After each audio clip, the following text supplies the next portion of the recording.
A mí, en lo personal, me carga de responsabilidad, mucho más que de alegría, ¿no? Me halaga, seguramente.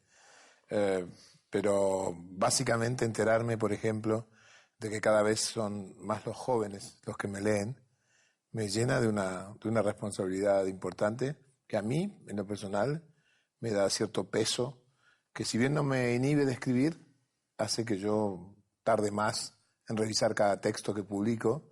Igual es mucho halago, ¿no? Especialmente porque, habiendo nacido yo en Argentina, en los suburbios de Buenos Aires, digamos, era impensado que esto me pasara, ¿no? Y entonces esto es toda una sorpresa cada día.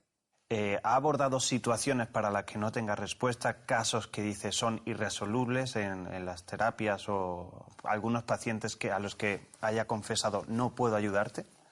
Hay muchos pacientes a los cuales no he podido ayudar. Yo he atendido a algunos miles de personas y por supuesto que entre esos miles de personas ha habido algunos a los cuales seriamente no he podido ayudar. Y hay muchas razones, ¿eh? Te cuento un caso.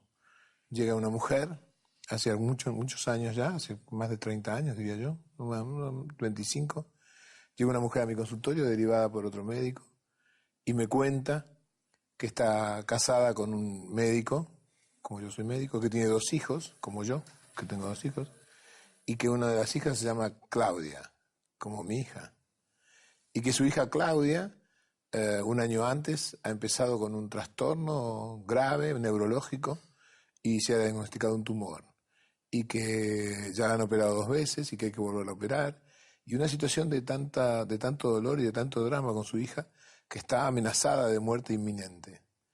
Y mientras me contaba esto, ella lloraba. Y yo, que tenía una hija que se llamaba Claudia, de esa misma edad, lloraba con ella, claro, ¿no?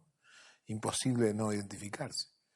Cuando termina la consulta me dice, yo me doy cuenta que tengo que prepararme para la muerte de mi hija y no sé cómo hacerlo, me dice ella, y yo le dije, no voy a poder ayudar.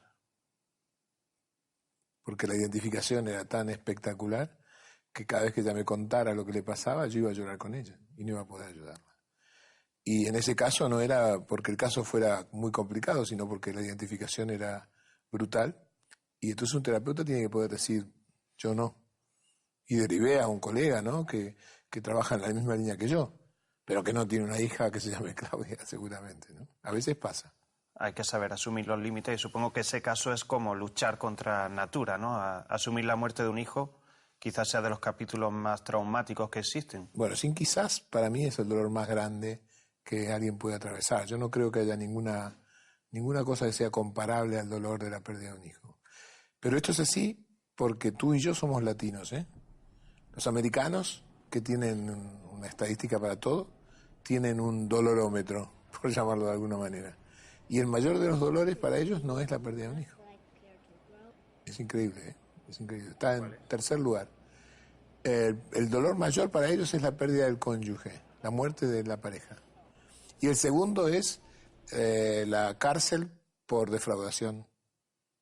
El segundo dolor más grande. Y el tercero es la pérdida de un hijo. Bueno, asombroso, ¿eh? Sorprende, hay culturas de todo tipo y a mí me comentaba, somos latinos, hay muchos vínculos comunes, pero para mí como español no deja de sorprenderme siempre la cultura del psicólogo, de la terapia que hay en Argentina. ¿Cree que es recomendable? En España siempre nos llama mucho eso la atención. ¿Cree que cualquiera debería acudir a terapia alguna vez en su vida? Con toda disculpa a mis colegas, no, claro que no. No, yo no creo que todo el mundo tenga que estar en terapia, en principio. Y segundo, creo que este mito del psicólogo argentino pertenece a una época en Argentina, una época de vacas gordas. Creo que ha terminado, ¿eh? Ya no todo el mundo está en terapia en Argentina. Aquellos porcentajes de 25% de la población de la ciudad de Buenos Aires en terapia ha pasado, ya no es así, de ninguna manera. Se está pareciendo más al resto del mundo. Pero de todas maneras sigue habiendo porcentualmente más terapeutas que en otras ciudades, ¿no? No ha servido de mucho, ¿eh? Seguimos igual de perturbados los argentinos que estuvimos siempre. Pero ha sido un fenómeno que se ha dado y que ha sido muy interesante. Pertenece solamente a la ciudad de Buenos Aires, no a todo el país, ¿eh? Solamente a la ciudad de Buenos Aires. Pero ya no es tanto. Y yo no creo de verdad que todo el mundo necesite terapia. De verdad que no. Es más, creo que a alguna gente sería muy perjudicial. Bueno, quizá conocer los mapas de nuestros problemas y de nuestra estructura de dolor no ayuda a solucionarlas, ¿no? A vivir con ellas. Bueno, no necesariamente, podría ser que sí te ayude. Lo que quiero decir es que, aunque consultar a un terapeuta pudiera ser una buena ayuda para cualquiera que lo hiciera con buena voluntad, esto no quiere decir que sea necesario. En realidad, el terapeuta debería aparecer en la vida de las personas cuando todos los demás recursos naturales de una persona han fracasado. Precisamente quería preguntarle eso. Si no es accesible la terapia, permítame, algún truco, alguna disciplina, algo que alguien pueda autoimponerse para tener un equilibrio o alcanzar mayor felicidad. Mira, ningún proceso reemplaza tu deseo de conocerte. Y ningún trabajo personal reemplaza una buena entrevista con un terapeuta.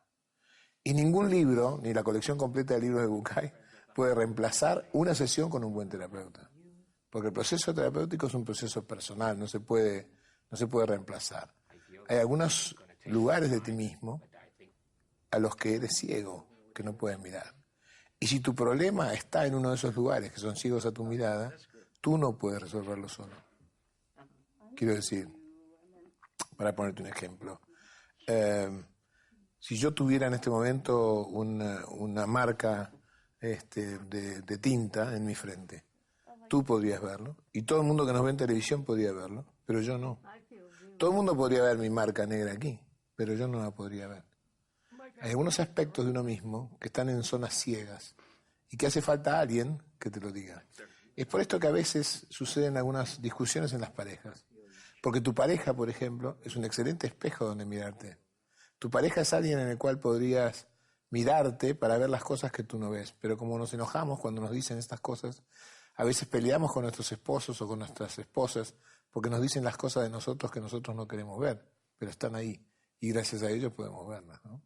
A veces un terapeuta también es una posibilidad, ¿no? A pesar de que mi papá decía siempre que mi mamá le decía las mismas cosas que el terapeuta que fue a ver alguna vez le decía y encima le cobraba más barato. En ese sentido, muchas veces las discusiones con pareja es un error cuando uno las ve como un juego de suma cero, es decir, o se impone mi realidad y mi visión o se impone la de ella. En ese sentido, cuando uno está viendo la discusión así en casa, ¿sabe que está planteando mal su convivencia o su esquema de vida? Mira, en el libro Amarse con los ojos abiertos, que escribimos con Silvia Salinas, los dos decimos que tu pareja es un maestro, al que tienes que escuchar como se escucha a un maestro zen. En este mito del maestro que te pega cuando te distraes para que no te distraigas, tu pareja siempre es un maestro. Cuando tú discutes con tu pareja, deberías tratar de ver cuál es el aprendizaje que esta discusión está dejándote. Y si lo haces, lo único que vas a pensar es, gracias maestro por esta lección que me das, aunque me duela. Lo que pasa es que la discusión en una pareja que se ama de verdad no tiene ningún sentido. Ningún sentido. Porque en todo caso, ¿qué estamos discutiendo? Estamos discutiendo que tú ves algo que yo no veo, que tú tienes un conocimiento que yo no tengo, que tú llegas a una conclusión a la cual yo no llego, o viceversa. ¿Cuál es el motivo para discutir, digamos? En todo caso, te muestro lo que yo veo, me muestras lo que tú ves, trato de aprender a pararme en ese lugar para aprender de lo que tú me enseñas. ¿Cuál sería el motivo? Si sé que lo que haces y me dices es por mi bien, ¿qué sentido tendría enojarme contigo porque me dices algo que me duele? Bueno, al final se trata de tratar de encontrar la felicidad y es algo que no es fácil. Hay mucha gente que se regocija en la fatalidad, que básicamente quiere compartir su desgracia. Me pregunto si es tan difícil o es tan costoso lograr o parecer ser feliz. Bueno, en principio, convengamos en que la felicidad depende mucho de qué definas por felicidad. Si vas a definir por felicidad estar alegre, contento, cantando y batiendo palmas todo el día, entonces posiblemente concluyas que la felicidad todo el tiempo es imposible, porque nadie puede estar alegre o festejando todo el tiempo.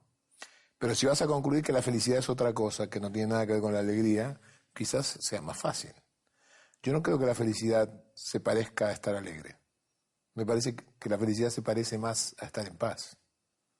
Yo entiendo la felicidad como la certeza de la convicción de estar en el camino correcto, no como la alegría de lo que has conseguido. Y es por eso que para mí la felicidad es un camino y no un puerto de llegada.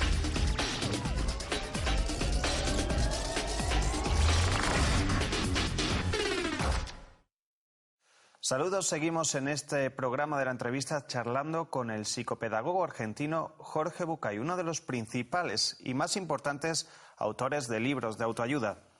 Cuando uno le lee sabe también que hay un espacio, un confort espiritual, un área en el que uno se siente a salvo y en equilibrio o en estado de apacibilidad. Pero yo te doy la palabra, es armonía.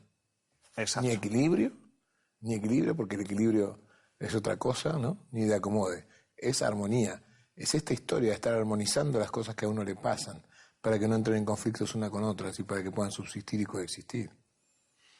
¿Y no cree que hoy en día es muy difícil tener esa armonía cuando vivimos sometidos a un montón de estímulos, bien por la publicidad, bien por una presión social, bien por estatus, bien por luchas que se hacen parte de nuestra vida, que alteran este estado? Pero luchas que tú y yo compramos y avalamos si queremos. Porque podríamos no comprar, podríamos no avalar, podríamos no sostener estas cosas. Podríamos rebelarnos a estas cosas que en realidad nos hacen infelices creyendo que nos hacen felices. Déjame que te explique. A principios del siglo XX el mundo entró en lo que se llamó la revolución industrial. A partir de esta revolución industrial se empezó a producir artículos masivamente y en grandes cantidades. Y por supuesto se necesitaba venderlos. Y por supuesto necesitábamos no solo alguien que tenga dinero para comprarlos, sino alguien que tenga deseo de comprarlos. Para que tengan dinero para comprar les dimos trabajo a esta gente, a los obreros de las fábricas. Pero nos faltaba darles el deseo de que lo compren. Y entonces la sociedad inventó la estructura del consumo. Inventó un esquema que era: si tú puedes comprar todo lo que puedes comprar con el dinero que ganas, serás feliz. Y durante casi 50 años la sociedad se lo creyó. Creyó que en realidad sería feliz si consiguiera comprar todo lo que se podía comprar con dinero. A partir de mediados del siglo XX la sociedad empieza a darse cuenta que no es así. Empieza a haber mucha gente que puede comprar todo lo que quiere y que no es feliz de todas maneras. Y entonces la apuesta de la sociedad se redobla creando una especie de filosofía del consumo. La filosofía del consumo es: tienes que tener para poder hacer, porque ¿cómo harías si no tienes? Y tienes que hacer para poder ser alguien en la vida, porque nadie es si no hace. Y el razonamiento es perfecto, y la trampa es maravillosa. Tienes que tener para poder hacer, tienes que hacer para poder ser. ¿Tú quieres ser? Tienes que tener. Dedícate a tener, porque si no tienes no haces, y si no haces no eres.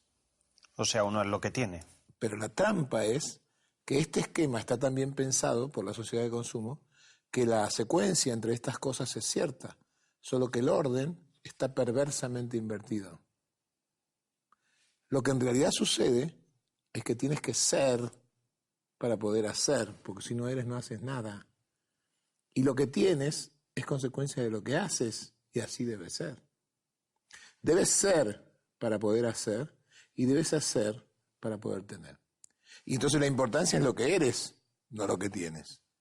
En el esquema que nos habían vendido, la importancia es lo que tienes y no lo que eres.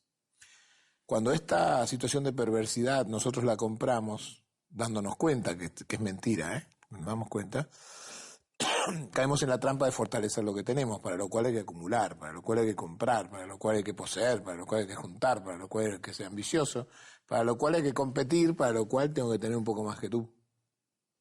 Y la trampa está hecha. Y como no hay felicidad en el tener, sigo buscando esa felicidad a través de lo que tengo para hacer, para llegar a ser, y nunca llego. Cuando si en realidad empiezo por donde hay que empezar, por el ser, la esencia del ser no necesita demasiadas cosas. Y entonces puedes ser feliz con lo que eres, no con lo que tienes. Pero vivimos sometidos a un círculo vicioso de frustración. En ese sentido, ¿puede decir si hay una nueva patología o un tipo de patologías comunes en la sociedad actual que no se parezcan en nada con las de esa etapa previa, o hace 5 décadas o hace 6 décadas, cuando no éramos tan sensibles a este condicionante, a este sistema? Bueno, yo creo que sí. La patología ha sido que no solo nos hemos centrado en la sociedad de consumo, digamos así, en ser una sociedad consumista, sino que además empezamos a transformarnos en una estructura social de mercado donde todo se puede vender. La patología consiste en olvidarse de trabajar para el ser, y esto es la verdadera patología. Tú eres esencialmente, más allá de lo que hagas y más allá de lo que tengas, esa realidad de ser quien eres es lo que hace que tú puedas conquistar un espacio de felicidad, si definimos la felicidad, como acabamos de decir, por la serenidad de que estás en el camino correcto. Y para este camino no necesitas muchas cosas. Lo malo, la mala noticia es que en general uno no se da cuenta de que esto es así hasta que no llega a tener lo que quería tener. Lo malo es que uno llega a darse cuenta de que en realidad este no era el camino una vez que lo recorrió. Un sacerdote, amigo mío, que vive en Argentina, en la provincia de Córdoba, decía: los ricos sí tienen una ventaja respecto de los pobres. Ellos saben que con el dinero no alcanza. Ese paso lo tienen avanzado. Otra de las cosas que le quería preguntar, de los obstáculos que hay para la felicidad en nuestra sociedad, es el concepto de privacidad. Hoy día el mito del gran hermano, de que hay un ser superior que controla nuestros destinos o que influye en ellos, está muy presente con todas las informaciones que nos han llegado de Assange, del caso Snowden, etcétera, etcétera. ¿Cree que eso influye de alguna manera o cree que, por el contrario, el individuo en esta sociedad superpoderosa acaba por inhibirse, por ignorar esta esfera de incomodidad que invade su espacio individual? No, yo creo que le afecta. Yo creo que le afecta y creo que este espacio de pérdida de individualidad, de privacidad, la pérdida del espacio que yo voy a llamar de intimidad, es muy grave, digamos, es muy grave. A mí me parece que hay algunas cosas maravillosas que ha traído la tecnología, que ha traído Internet, y hay algunas cosas que son deplorables. El anonimato, que es parte de la historia de la red virtual, me parece a mí que complica bastante, ¿no? Digo, esta historia de gente, a mí me parece muy bien, ¿no?, que haya gente que se conoce que vive en Rusia y conoce a su novia de la Patagonia por internet, ¿no?, en el sur de América. Me parece buenísimo, ¿no? Pero no me parece buenísimo si el señor que vive en Moscú y que conoce a su novia de Patagonia ignora que en el departamento de al lado hay una señorita que lo mira desde hace rato queriendo que le preste atención y no le preste atención. Como es esta historia, ¿no?, de las redes virtuales, que, como se dice vulgarmente, y yo creo que es cierto, acerca a los que están lejos, pero aleja a los que están cerca. Otra de las consecuencias de esta esfera social a través de Internet es que uno tiene una identidad en Internet y otra la que vive cotidianamente. Hay una proyección social. Tú tienes tu rol en Facebook, tu rol en Twitter. ¿No se corre el riesgo de que uno acabe viviendo más en Twitter o en Facebook que con los pies sobre el suelo y que eso afecte a nuestras relaciones? Como decía, que uno va en el vagón del metro y no habla con el que tiene al lado, sino... Pero es que yo creo que esto, más que un peligro, esto es lo que sucede, ¿eh? Es lo que sucede. Un periodista en Argentina publicó hace poco una nota donde decía, al pasar, fulanito de tal, ¿no?, que tenía 12.500 seguidores en Facebook, pero a su entierro no fue nadie. No fue nadie, no había nadie allí.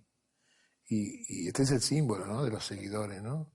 Digo, yo creo que está muy bien, ¿no? Está muy bien esto de instantáneamente, en 130 caracteres, contarle a 3.000 personas lo que estoy haciendo. Está muy bien. Pero creo que no hay nada mejor que sentarse en un café, a tomar un café con 4 amigos, para hablar estupideces durante 2 horas. Una de las preguntas que quería hacerle, ¿cuál sería el deseo o lo que a usted le gustaría que le contaran, la historia que desearía oír? Yo creo que hay una historia para cada persona en cada momento y en cada lugar, ¿sabes? Creo que para cada persona hay una historia y que esa historia, si uno vive llevándola consigo, puede ayudarte a ver lo que te hace falta ver en cada momento. He tenido a lo largo de mi vida muchas historias que me han llegado y uno se da cuenta que esta historia es para uno, aunque esa historia tenga 2.000 años, ¿no? Últimamente yo me cuento una historia, que es la que yo creo que debo contarme, ¿no?, y que me lo cuento cada vez. La historia es una historia que tiene, creo que más de 3.000 años, ¿eh? ¿Te cuento? Sería un placer. Esta es la historia de un hombre que se llamaba Latif. Latif era un hombre que vivía en una plaza. Vivía intercambiando su sabiduría por monedas. Él estaba viviendo en un zaguán, como siempre vivía, y alguien venía, se sentaba frente a él, le hacía una pregunta, Latif le daba una respuesta, y si el consultante estaba contento con la respuesta, le pagaba, y si no, no. Y de eso vivía. Un día el rey está paseando por esa plaza y se encuentra con Latif en el zaguán. Le pregunta a uno de sus asesores quién es este, y el asesor le dice, este hombre es Latif, dicen que es uno de los hombres más sabios de tu reino. ¿Y qué hace aquí? ¿Vive aquí? ¿Pero de qué vive? Cambia su sabiduría por monedas. El rey, curioso, se arrodilla frente a él y le hace una pregunta que sus asesores no habían podido contestar sobre una división de tierras. Y Latif le da una respuesta tan sensata, tan congruente, que el rey se sorprende. Saca de su bolsillo una bolsa de monedas y se la da a Latif. Y cuando se va a ir, piensa y vuelve. Le dice Latif, yo necesito que vengas conmigo. Yo no soy tan sabio como mi padre y el pueblo necesita un rey que sea sabio. Ven conmigo. Sé mi asesor, ayúdame a tomar mejores decisiones. Latif le dice que no vamos a hacer larga esta historia. El rey le pide por favor por la gente que vuelva, que se quede el tiempo que quiera. Y Latif va y se muda al palacio. Y el rey empieza a consultarle cada día alguna cosa. Y estar en contacto con alguien más sabio te vuelve más sabio forzosamente. Así que el rey se vuelve más sabio y sus decisiones se vuelven más justas y la gente empieza a quererlo mucho más. Y él arma una relación con Latif de compañeros, de hermanos, fraternos. Pero los otros cortesanos y consejeros se ponen tan celosos de Latif que empiezan a ver cómo pueden hacer para destronarlo, porque es insoportable la relación tan dependiente que el rey tiene con Latif. Un día, los consejeros van a ver al rey a decirle, Latif, este que llamas tu hermano, está conspirando contra ti. No puede ser, dice el rey. Dice, sí, todos los días a las 5 de la tarde se reúne a escondidas, no sabemos con quién, en el ala norte del palacio. Esto es una conspiración. El rey se siente herido, pero necesita confirmarlo. Así que va al ala del palacio donde le dicen que él se reúne no sabe con quién, y llega a la puerta donde él está encerrado, Latif está encerrado, y golpea. Latif abre la puerta y el rey le dice, tú estás conspirando contra mí. Y Latif le dice, ¿cómo se te ocurre? Déjame entrar, dice el rey. Abre la puerta y entra. Y adentro de la habitación no hay nada, no hay nadie. Lo único que hay es una túnica colgando del techo, un plato de madera en el piso y una vara de caminante en un rincón y no hay nadie. Y entonces dice, ¿con quién estás acá? Con nadie, con estas cosas. ¿Y a qué vienes cada día? A reunirme con estas cosas. No entiendo. Y entonces Latif le dice, ¿es tan cómoda la cama en la que duermo? ¿Son tan suaves las sábanas con las que me tapo? Disfruto tanto del honor que me das de ser tu consejero. Me sirve de tanto para repartir el dinero que me pagas injustamente por los consejos que te doy. Me siento tan cómodo. Y cuando vine hace 6 meses, lo único que tenía de mi posesión eran estas cosas, esta túnica, este plato y esta vara de caminante.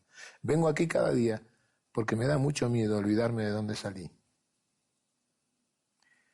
Lo que me pasa en la vida es tan halagador y tan sorprendente que me cuento este cuento, porque yo no quiero olvidarme. Yo nací en Buenos Aires, a 2 calles del basurero municipal, en una casa que olía a basura, entre gente común, que le pasaban cosas comunes y que me enseñaron las cosas comunes que hicieron de mí este que soy.